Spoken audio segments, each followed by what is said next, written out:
Kal Kadosh, nous avons coutume ancestrale qui est la veille de Kippour dans les décaparotes des volailles, et nous devons dire toute une procédure à faire, Zekaparati, Zer Halafati, Zet Morati. On dit que cette volaille que nous égorgeons va aller à notre place. Mais aujourd'hui, beaucoup de décisionnaires, ils préconisent de donner de la Zdaka. Comme on s'est connu, ce qui dit Rabbi Akiva Zdaka Tatzin Mimavet. Mais savoir que le sang en hébreu se dit dam. Et dans le lachon de l'Agmara, dans les termes de l'Agmara, damim c'est également de l'argent. Donc il faut savoir une chose, que lorsqu'il donne de la Zdaka, c'est comme s'il vide un peu de son sang. Et lorsqu'il vide de son sang, donc Chasvé Shalom, c'est comme Chasvé Khadia, si le sang devait couler, donc ça a été transféré, c'est un transfert, on donne Zdaka aux pauvres. Le matin, on nous disons dans les brachot, qu'Akadosh Baruch Hu prépare les pas de l'homme.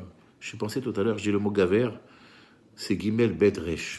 J'avais entendu une fois du Rav Yitzhak Cohen Shalita, le Rav de Matok Midvash d'Eretz Israël, du Zohar Kadosh.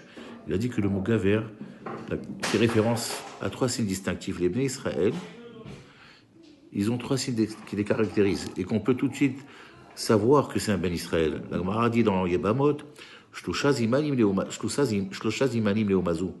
Les Israël, ils ont 3 signes qui sont caractéristiques à eux et qui se voient. Et ça, c'est contenu dans le mot gaver. Parce que la Gemara dit là-bas qu'ils sont gomli hasadim, ils font du bien, ils sont baïchanim, ils ont honte de faire quelque chose à l'encontre de leur créateur ou de faire du mal à son prochain. Et resh c'est rahmanim, donc ça fait gomli hasadim gel, baïchanim, ils ont honte de faire un avera, même lorsqu'ils font quelque chose, ils ont honte de qu'on leur fasse des éloges, et ils sont rahmanim, ils ont pitié, ils ont de la compassion. Mida Keleged Mida, avant Kippour, nous devons montrer l'importance, la chashivut à notre prochain, de lui accorder de l'importance.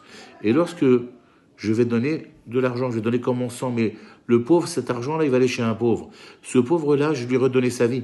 Donc il existe un principe de Mida Keneged Mida, mesure pour mesure. De même que j'ai redonné la vie à quelqu'un grâce à cette nourriture qui va s'acheter avec l'argent que je vais lui donner, il va pouvoir subsister. Donc c'est comme si j'entretiens sa vie, donc je me fais une compensation.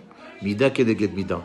Donc l'argent que j'ai donné, il va m'aider à faire donner de la vie à une autre personne, à un autre juif. Donc dans le ciel, ça va avoir un bon écho. Et on dit à Mechim Sadegaver que je ne pourrais parler pas de l'homme. Que tout celui qui œuvre pour les caparotes, que cet argent va aller pour les pauvres, des gens qui ont besoin de parnassa, qui ont besoin de vivre tous les jours, au jour le jour, qui ne travaillent pas, qui sont dans la Torah et les mitzvot, qu'Akadosh Baruch Hu leur donne mesure pour mesure. Mida keneged mida bezrat Hashem, chaim pour chaim. Vatem adebekim Hashem kolchem, chaim kolechem ayom.